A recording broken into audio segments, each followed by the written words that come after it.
네, 제가 지난번 우리 수요 예배 설교 때 어깨에 오십견이 와가지고 병원을 좀 다녔다라는 말씀을 드렸는데 그 얘기를 한 이후에 제가 다 나았다라는 말씀을 안 드려가지고 많은 분들이 저에게 오셔서 어깨 괜찮냐고 좋은 병원 추천해 주겠다고 또 말씀해 주시는 분들이 계셨습니다. 네, 어깨 잘 올라갑니다. 네.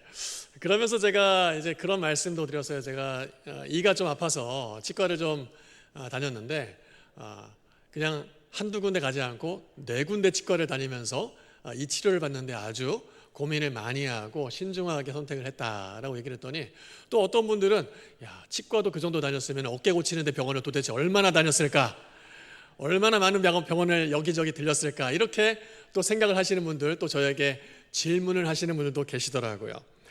제가 작은 정보 하나 드렸는데 그렇게 많은 사람들이 그 작은 정보 하나 가지고 그렇게 사람을 생각하고 또 때로는 선입견, 또 때로는 편견으로 그렇게 사람들을 바라보곤 합니다. 그리고 누군가를 대할 때 그런 것들이 종종 작용할 때도 있습니다. 우리가 가진 지식, 우리가 가진 경험이 사람과 상황을 대할 때 어떤 경우에서는 예단을 하게 만들고 속단을 하게 만드는 경우들이 참 많다라는 것이죠. 우리의 지식과 경험이 매우 불완전함에도 불구하고 마치 그것이 완전한 지식과 완전한 사실인 것처럼 착각을 한다는 것입니다. 여러분, 우리가 가진 지식 얼마나 불완전합니까? 얼마나 완벽하지 않습니까? 제가 한 뉴스를 봤는데요. 그 뉴스 기사가 이렇더라고요. 은행에 한 은행 고객이 방문을 했어요. 근데 들어올 때부터 허겁지겁 막 들어오는 거예요. 그래가지고 창구에 앉아가지고 거액의 금액을 인출을 하려고 하는데 이 은행 직원이 딱 보니까 뭐처럼 보이는 거예요? 네, 여러분들 정말 잘 아시네요. 보이스피싱에 지금 이용당하는 사람 같다라는 거예요. 그래서 이 창구에 있는 직원이 경찰에게 몰래 이렇게 연락을 취하고 또 이 고객을 이런저런 얘기를 하면서 설득을 하는 과정을 가졌습니다. 그리고 나서 경찰이 신고를 받고 출동을 했어요. 그래서 이 은행 고객에게 가가지고 자초지종을 얘기를 들으면서 쭉 설명을 하면서 내용을 확인해 보니까 이 보이스피싱이 맞는 거예요. 그래가지고 이 돈 찾으시면 안 됩니다. 그래서 가져가시면 안 됩니다라고 경찰이 제복을 입고 설득을 함에도 불구하고 이분이 경찰을 믿지를 않아요. 빨리 돈 가지고 가야 된다라는 거예요. 네. 그래가지고 한참을 설득하고 그 당사자에게 또 전화 통화해가지고 사실이 아니다라는 거 다 확인시키고 나서야 아이고야 감사합니다 하고 경찰한테 인사를 하고 돌아갔다는 뉴스 기사를 보게 되었습니다. 여러분, 이렇게 우리가 가진 짧은 지식과 경험으로 어떤 상황에 처했을 때 그것이 마치 정말 진실인 것처럼 착각하는 경우들이 종종 있다라는 거예요. 그리고 그것을 지나치게 어떤 경우에는 과신하는 경우도 있습니다. 오늘 우리가 읽은 요한복음 11장은 너무나 유명한 사건이 기록이 되어 있죠. 예수님이 말씀하시니 죽은 나사로가 살아났다네. 네, 다 아시죠? 이 죽은 나사로가 다시 살아나는 아주 매우 유명한 본문입니다. 이 나사로 사건은 크게 두 가지 장면을 제시를 하고 있는데요. 죽기 직전의 나사로와 또 죽은 지 나흘이나 지난 4일이 지난 나사로를 보여주고 있습니다. 이 나사로 사건을 통해서 전해지는 본문의 핵심 메시지는 바로 이것이죠. 우리 예수 그리스도는 부활이요 생명이시다. 부활이요 생명이신 예수 그리스도를 믿고 바라보고 의지해야 된다. 이것이 요한복음 11장에 예수님을 통해서 또 나사로를 통해서 보여주는 핵심 메시지입니다. 그런데 오늘은 이 나사로와 예수님이 아닌 나사로와 예수님을 바라보고 있는 주변 사람들의 모습을 통해서 말씀을 좀 우리의 삶에 적용해 보고자 합니다. 특별히 새세명 축제를 앞두고 나서 본문에 나타난 사람들의 모습을 통해 한 영혼을 향해서 가까이 다가가시는 또 깊이 그 마음을 쏟아놓으시는 예수님의 마음을 깊이 깨닫고 이 새세명 축제에 태신자를 품고 있는 여러분들에게 이 귀한 은혜가 전해질 수 있기를 주의 이름으로 축원합니다.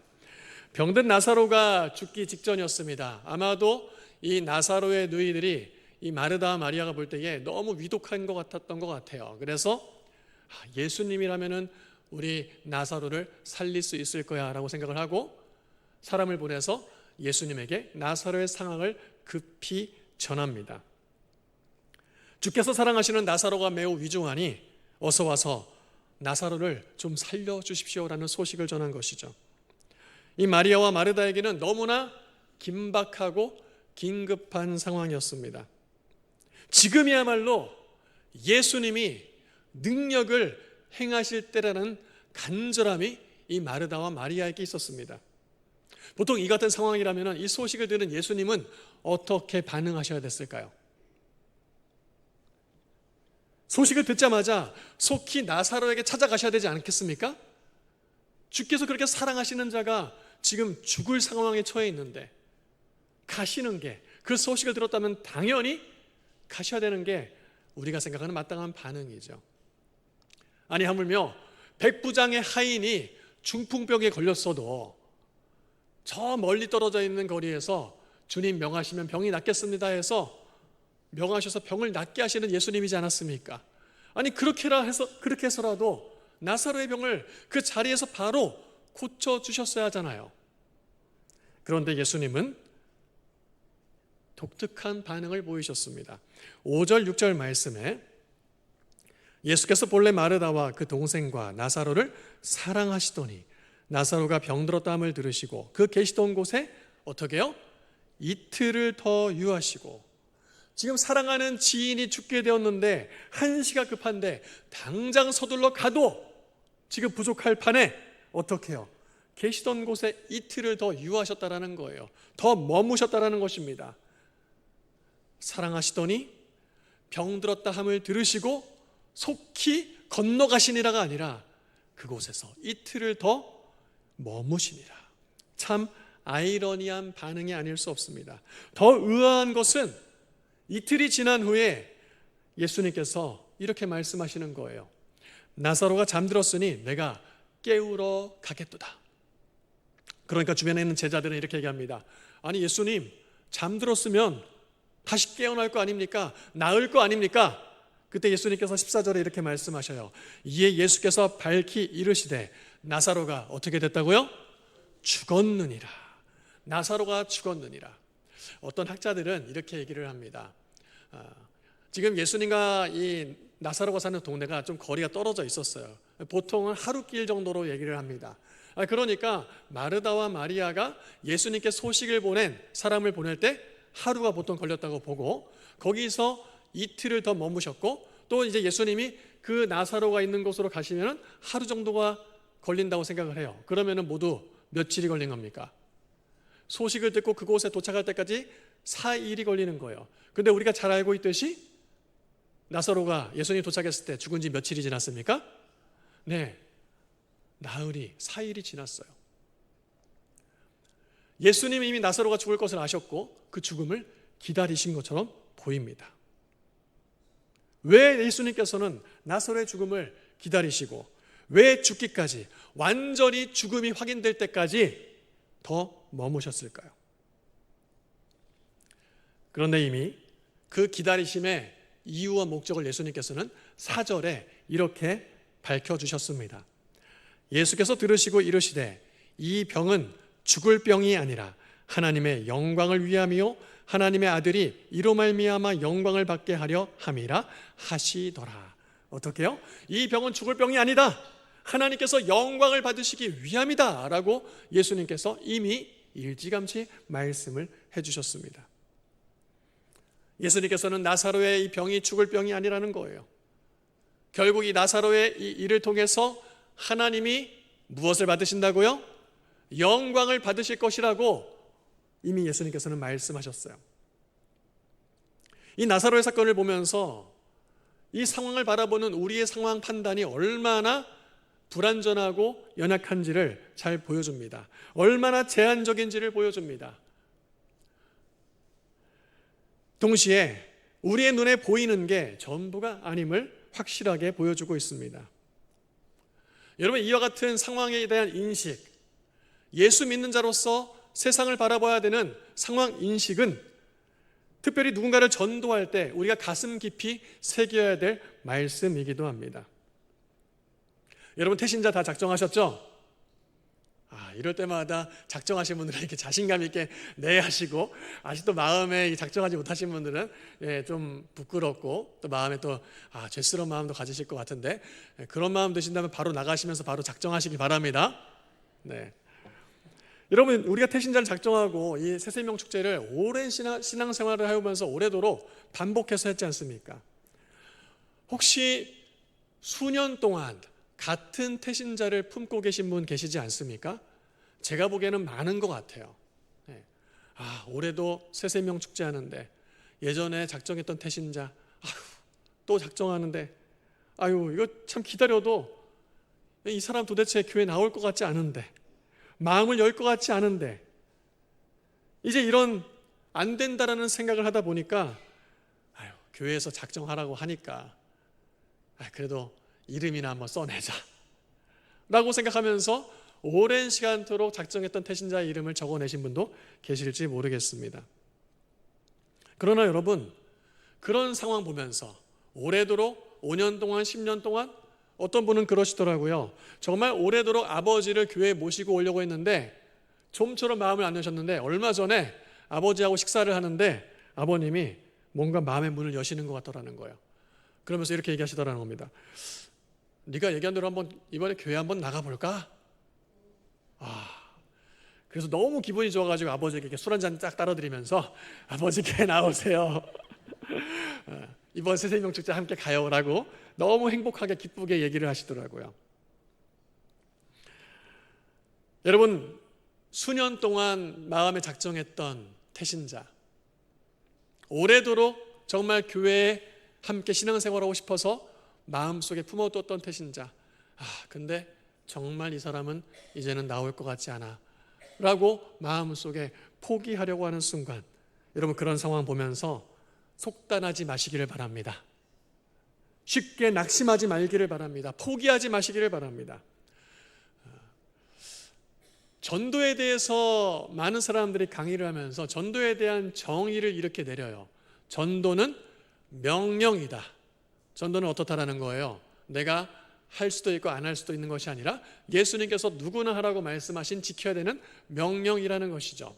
그래서 또 혹자는 이렇게 얘기를 합니다. 전도는 사명이다. 우리에게 부여된 모두가 감당해야 될, 하나님이 주신 감당해야 될 거룩한 사명이라는 것이죠. 저는 이렇게 좀 말씀을 드리고 싶어요. 전도는 기다림이다. 뭐라고요? 기다림입니다. 여러분, 전도 많이 해보신 분들 그거 정말 잘 아실 거예요. 어떤 사람은요, 이 사람 내가 조금만 얘기하면은 금방 교회 나올 것 같은데 라고 하는 사람이 정말 교회 안 나오고요. 이 사람 내가 얘기해도 CR도 안 먹힐 것 같은데 라고 했던 사람인데 얘기하면요, 그래? 한번 나가보지 뭐 하고 쉽게 나와서 신앙생활하는 사람도 있다라는 거예요. 태신자가 반응을 보이지 않고 초조하고 낙심된 마음이 들 때에 그 마음 그대로 속단하지 마시기를 바랍니다. 전도는 의뢰이 당연히 기다림의 시간이 필요한 거예요. 오늘 나사로를 통해서, 이 나사로의 영혼을 통해서 하나님께서 영광 받으시기 위해서 그 소식을 들으시고도 본래 같았으면 정말 한 걸음에 달려가셨음에도 마땅하지만, 그러나 완전한 죽음까지 기다리셨던 예수님, 그래서 하나님의 영광을 드러내시기 위해서 그 기다림의 시간을 정말 가슴 아프게 기다리셔야만 했던 그 예수님, 이제 그 예수님께서 나사로의 동네에 방문을 하십니다. 나사로의 집은 어땠을까요? 장례 중이니까 슬픔이 가득했습니다. 그리고 그 슬픔 가운데 무엇보다 실망감을 가진 사람들이 있었습니다. 왜 예수님께서 일찍 오시지 않았을까? 예수님이 오시지 않아서 나사로가 죽게 되었어. 나사로의 집은 그렇게 슬픔과 절망과 실망감이 가득했습니다. 나사로를 장사한 무덤은 어땠습니까? 이미 죽은 지 나흘이라는 시간이 지났어요. 말씀을 보니까 이제 시체가 부패하기 시작해서 시체 썩는 냄새가 진동을 했다고 기록하고 있습니다. 유대인들의 민간신앙에는요, 사람이 죽은 다음에 한 3일 동안은 그 영혼이 왔다 갔다, 그래서 이 사람 곁에도 있다가 가족 곁에도 있다가 그렇게 생각하는 민간신앙이 있었다고 그래요. 아마도 그런 생각들이 이 유가족들에게 은연중에 마음속에 자리 잡고 있다고 보는 학자들도 있습니다. 그러나 4일째예요. 이제 시체가 썩어서 냄새가 나는 그런 장사한 무덤이었습니다. 이 나사로의 가족들, 그리고 죽은 나사로를 무덤했던, 안치했던 무덤, 그리고 그 무덤 앞에는 무엇이 떡하니 버티고 있었습니까? 돌이, 큼지막한 돌이 그 무덤 입구 앞을 가로막고 있었습니다. 그 돌문 너머에는 오직 죽음밖에 없었습니다. 이것이 현실이었어요. 시각적으로 돌문은 막혀 있었고 그 안에 나사로는 죽은 지 4일이나 지났습니다. 그리고 후각적으로 이 시체가 썩은 냄새로 사람들은 확실하게 현실을 인식했습니다. 이러한 사실에, 완전히 나사로는 죽게 되었다는 사실에 그 어느 누구도 이의를 제기하지 않았습니다. 그러나 예수님께서 놀라운 명령을 선언하십니다. 어떻게요? 저 무덤을 가로막고 있는 돌문을 옮겨라. 저 무덤 안에 누워있는 나사로, 그 나사로를 가로막고 있는 돌문을 옮겨라. 여러분들이 그 자리에 있었다면 여러분들 어떤 생각을 하셨을까요? 아, 이제 예수님께서 정말 나사로를 살리겠구나 라고 생각이 들겠습니까? 이미 죽은 지 4일이 지났고 여러분들 코에도 시체 썩은 냄새가 풍기고 있는데요. 저는 이런 생각이 들었어요. 아, 예수님께서 정말 사역이 바쁘셔서 이렇게 늦게 오셨는데, 돌문이라도 치우고 저 안에 들어가서 그 썩어가는 나사로라도 우리 예수님 정말 사랑하시니까 그렇게라도 보고 싶으신가 보구나. 아유, 예수님 그냥 보시지 않은 게 더 좋으실 텐데.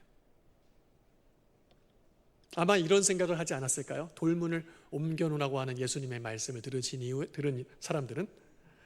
그런데 예수님께서는 무덤으로, 사람들의 생각처럼 무덤으로 들어가셔서 나사로를 보시려고 하신 것이 아니라 곧이어 이렇게 말씀하신 겁니다. 나사로야, 나오너라. 나사로야, 나오너라. 사람들은 충격에 빠졌을 거예요.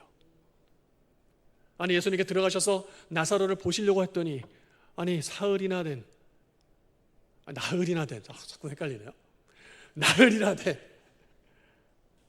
4일이나 된, 이미 그 자리에서 썩어서 냄새가 진동하는 그 자리에서 그 죽어있던 나사로를 향해서 나오라고.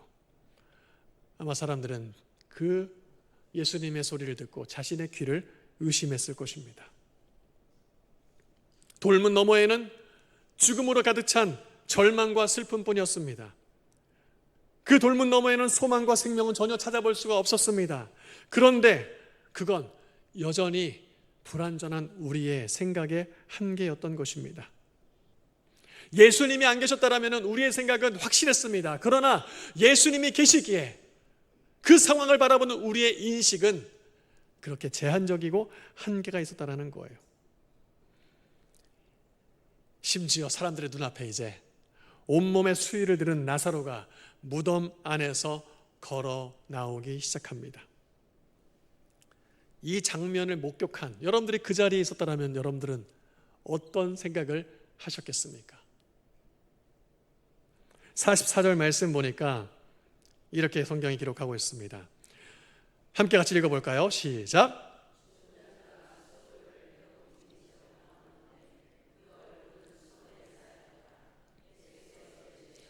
풀어놓아 다니게 하라 하시니라. 온몸의 수족을 배로 동인 채로 나오는데 그 얼굴조차 수건에 쌓여 있었습니다. 그러한 나사로를 향하여서, 그리고 사람들을 향해서 어떻게 얘기합니까? 풀어놓아 다니게 하라. 풀어놓아 다니게 하라. 그를 감쌌던 죽음의 수위를 벗어던지니 그를 지배했던 사망이 사라지고 그에게 새 생명이 찾아왔고 자유롭게 거니는 자유로운 몸이 되었습니다. 나사로는 죽음과 절망 속에서 돌문 너머에 갇혀져 있던 죽음 속에서 생명과 자유를 다시 얻게 된 것입니다.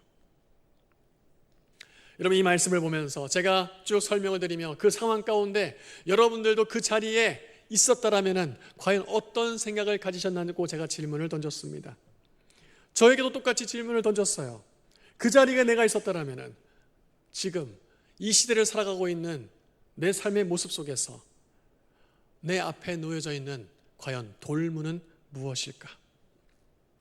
사람들과의 관계 속에서 또 그리고 우리가 겪는 수없이 반복해서 경험했던 이런저런 상황들을 대할 때에 나와 그 사람, 그 상황 사이에 가로막고 있는 내가 이미 판단했고 내가 상황을 인식했고 그렇게 마음속으로 확신하고 있는 그렇게 만드는 돌문이 과연 무엇이냐는 것입니다. 저 사람은 안 돼. 사람이 그렇게 쉽게 변하나? 야, 내가 이렇게까지 애쓰고 노력해봤는데 변하지를 않네. 아이고, 저 인간은 구제불능이야. 우리 마음속에 이미 그런 생각들을 가지면서 사람을 대하고 또 상황들을 대할 때가 있다라는 것이죠. 여러분, 저는 그것이 제 안에 있는 돌문이라고 생각을 합니다. 그런데 예수님께서 어떻게 해요? 그 돌문 너머에 아직까지도 잠자고 있는 생명이 있다라고 말씀을 하시는 거예요. 여러분, 새생명 축제를 준비하면서 제가 앞서 말씀을 드린 것처럼 현실의 문제에 부딪힐 때가 있습니다. 우리가 작정한 태신자들을 대하면서 혹은 태신자로 작정하고 싶은데 그 사람을 보니까 도저히 믿을 것 같지가 않아. 내 말이 먹힐 것 같지가 않아. 그러면서 현실의 돌문 앞에 떡하니 놓여져 있는 돌문을 바라보면서 좌절하고 낙심할 때가 있지 않습니까? 이 현실의 문제, 이런 생각이 들 거예요. 태신자를 작정하시지 않은 분들은 아이고, 이거 뭐 매번 하는 연례 행사인데 뭐 이런다고 전도가 되겠어? 아유, 내 주변엔 교회 다닐 만한 사람들은 다 교회 다니고 내 주변에 안 다니는 사람들은 다 안 다닐 만한 사람들이야. 네, 웃으시는 거 보니까 비슷한 생각들을 많이 하시나 봐요. 내가 몇 번 작정해봤는데 소용없어. 그냥 나라도 잘 믿자. 전도에 대한 내 마음의 돌문인 것입니다. 수많은 사람들을 경험해봤고 수많은 전도를 해봤지만은 안 된다라고 생각하는, 이런 방식은 이제 안 된다라고 생각하는 내 마음의 상황 인식에 대한 돌문이라는 거예요. 태신자를 작정한 분들도 마찬가지입니다. 아무리 권면해도 이 사람 정말 힘들구나. 마음의 문을 어쩌면 이렇게 열지를 않을까. 정말 다 된 것 같은데 당일날 보면 안 와요. 정말 온다고 얘기를 쭉 했는데도 당일날 연락을 안 받아요. 이런 경험 우리 해보셨잖아요. 새생명 축제 당일만 되면은 결국 우리의 마음을 낙심하게 만들고 좌절하게 만드는, 그래서 올해도 작정은 했지만은 여전히 큰 기대는 안 하고 있는, 여러분, 이러한 상황 인식이 우리 앞에 놓여져 있는 돌문이고 우리의 코를 찌르는 사망의 죽음의 냄새라는 것입니다. 사랑하는 성도 여러분, 지금 제 앞에 놓여져 있는 돌문처럼 여러분들 앞에 놓여져 있는 돌문과 여러분들의 코에 맡게 되는 죽음의 냄새는 과연 무엇입니까? 이제 10월 1일, 10월의 첫날입니다. 그리고 우리는 이제 19일 새생명 축제, 그리고 20일 우리 새생명 축제를 가집니다. 여러분, 남은 시간 동안에 그 돌문 앞에서 좌절하고 낙심하지 마시기를 바랍니다. 그 돌문 너머에 있는, 잠자고 있는 생명을 바라보시면서 우리의 상황 인식을 내려놓고 우리의 판단을 내려놓고 우리의 마음을 내려놓고 돌문을 옮기라고 말씀하시는 예수님의 음성 앞에 반응하시고 나와라 나와라 말씀하시는 그 권능 있는 예수님의, 죽은 자도 살리시는 그 예수님의 선포의 능력 있는 말씀을 믿으시고 풀어놓아 다니게 하라는 예수님의 자유로운 생명의 선언을 소망하시면서 남은 시간 하나님 앞에 기도하시며 한 영혼 돌문 너머에 있는 그 생명을 바라보고 끌어안고 남은 시간 기도하면서 나갈 수 있는 저와 여러분들 될 수 있기를 주의 이름으로 축원합니다. 기도하겠습니다.